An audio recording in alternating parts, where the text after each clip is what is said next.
नमस्कार दोस्तों। आज के इस एक्सप्लेनर में हम सीधे एक बेहद दिलचस्प विषय के अंदर चलेंगे। ज्ञान की देवी सरस्वती पर केंद्रित हमारी प्राचीन ध्यान तकनीकें और आध्यात्मिक प्रथाएं। ये सिर्फ पुरानी मान्यताओं की बात नहीं है, ये इस बारे में है कि कैसे प्राचीन विद्यार्थियों ने सीखने को एक कला माना और एकाग्रता बढ़ाने के लिए क्या-क्या कमाल के तरीके अपनाए। तो चलिए देखते हैं हमारे आज के सफर में क्या क्या है। हम देवी के परिचय से शुरू करेंगे, उनके पवित्र प्रतीकों को समझेंगे, एक सेक्रेड स्पेस कैसे बनाया जाए ये देखेंगे, मंत्रों की शक्ति पर बात करेंगे और आखिर में इनर साइलेंस या मौन की अहमियत को समझेंगे। तो बिना किसी देरी के आगे बढ़ते हैं। पहला भाग, ज्ञान की देवी, एक छोटा सा परिचय। सरस्वती वंदना में देवी को एक ऐसी शक्ति बताया गया है जो पूर्ण अज्ञानता के अंधेरे को दूर करती हैं। मतलब सोचिए, एकदम घुप अंधेरा कमरा है और वहां अचानक एक तेज रोशनी आ जाए। ठीक वैसे ही गहरी बुद्धिमत्ता के लिए जगह बनाने के लिए पहले उस अज्ञानता या डार्कनेस को हटाना बहुत जरूरी है। यह ज्ञान को एक दिव्य उपहार मानने का बहुत ही सुंदर नजरिया है। और यही हमें हमारे दूसरे हिस्से पर लाता है, पवित्र प्रतिमा विज्ञान को समझना, यानी डिवाइन विजडम के विजुअल सिंबल्स। और ये इन्फोग्राफिक इस पूरी बात को बहुत ही शानदार तरीके से दर्शाता है। ध्यान से देखिए, यहाँ देवी एक सफेद कमल पर विराजमान है। उनके हाथों में वीणा और एक पवित्र पुस्तक है और पास ही एक सफेद हंस भी है। इनमें से हर एक छोटी से छोटी डिटेल का अपना एक बहुत ही गहरा अर्थ है। आइए इस टेबल के जरिए इन्हें थोड़ा और बारीकी से समझते हैं। सफेद कमल और सफेद वस्त्र, ये पवित्रता और सांसारिक अज्ञानता से ऊपर उठने को दर्शाते हैं। वीणा और किताब, ये दरअसल सारी क्रिएटिव आर्ट्स और साइंटिफिक नॉलेज के बैलेंस का प्रतीक हैं।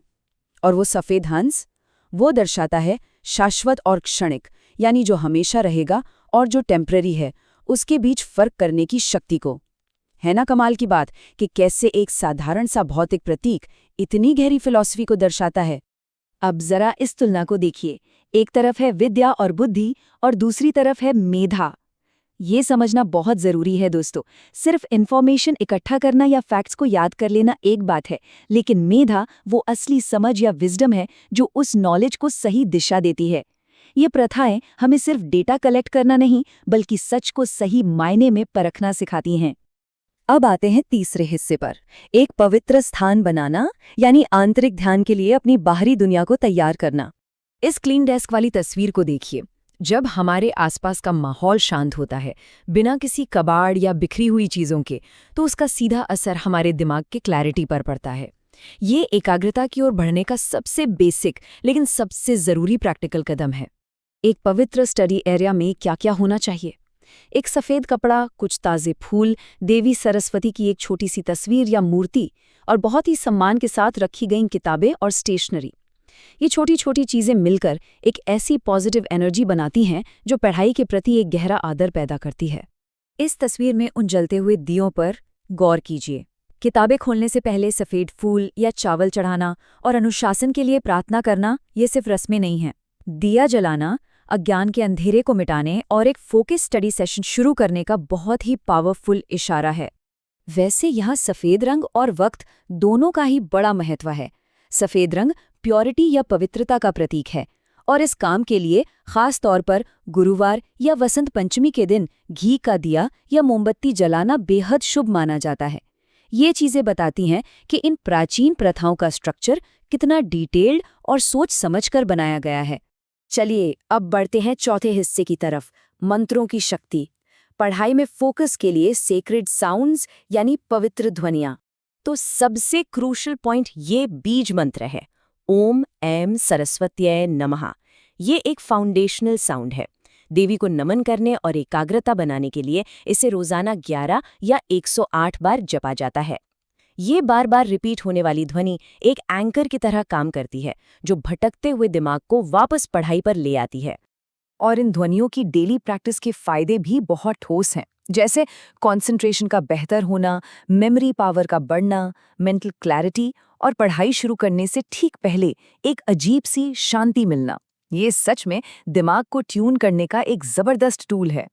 यहाँ इन किताबों को देखिए, अगर रोजाना सिर्फ 5 मिनट जी हाँ, सिर्फ 5 मिनट कोई प्रेरक शास्त्र, संस्कृत श्लोक या अपने एजुकेशनल गोल्स को पढ़ने में बिताए जाएं तो ये एक ऐसी आदत बन जाती है जो आप में गजब का डिसिप्लिन पैदा करती है।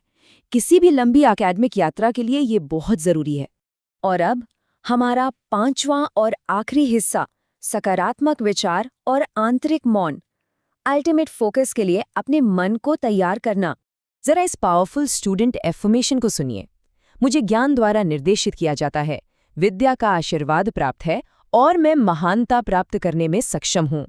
जब हम इसे पूरे विश्वास के साथ पढ़ते हैं तो यह हमारी मानसिकता को बिल्कुल बदल कर रख देता है और कामयाबी के रास्ते की हर मानसिक रुकावट को तोड़ देता है।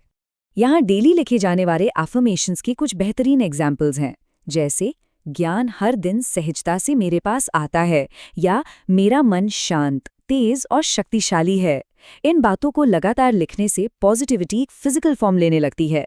सोचिए, जब दिमाग को बार बार ये फीड दिया जाएगा तो वो उसी दिशा में काम भी तो करेगा ना।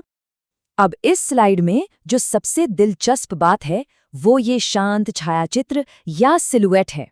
ये दर्शाता है कि कुछ भी नया सीखने से ठीक पहले पूरे मौन में बैठना कितना जरूरी है। ये बाहरी शोर को बंद करके दिमाग के लिए एक रीसेट बटन दबाने जैसा है। आइए आधुनिक विद्यार्थियों के लिए इस 2 मिनट साइलेंस रिचुअल के स्टेप्स को समझते हैं। ये बहुत आसान है। 1. किताबें खोलने से पहले आंखें बंद करें। 2. कुछ गहरी सांसें लें। और 3. एक दिव्य रोशनी को अपने दिमाग में आते हुए विजुअलाइज करें। और इस मौन के रिजल्ट्स कमाल के हैं। ध्यान का बेहतर लगा रहना, कॉन्फिडेंस में बढ़ोतरी और सबसे जरूरी, एग्जाम्स के वक्त आने वाली घबराहट की जगह एक आंतरिक शांति का एहसास। ये साबित करता है कि ये प्राचीन रस्में सिर्फ सिंबल नहीं बल्कि इनका बहुत गहरा मनोवैज्ञानिक मूल्य है। तो इस कोर एफर्मेशन को हम एक बार फिर दोहराते हैं। ज्ञान मेरे माध्यम से सहजता से बहता है। बाहरी सफाई मंत्रों का जाप और आंतरिक मौन का कॉम्बिनेशन आखिर में इसी एफर्टलेस लर्निंग स्टेट तक ले जाता है। आखिर में इस विचारोत्तेजक सवाल पर जरा गौर कीजिए। अगर इनमें से सिर्फ एक प्राचीन अनुष्ठान को, सिर्फ एक छोटी सी प्रैक्टिस को भी मॉडर्न डेली रूटीन में शामिल कर लिया जाए तो वो हमारी लर्निंग को किस ऊंचाई तक ले जा सकती है। ये सच में सोचने का विषय है। इस एक्सप्लेनर से जुड़ने के लिए धन्यवाद। हमेशा सीखते रहें।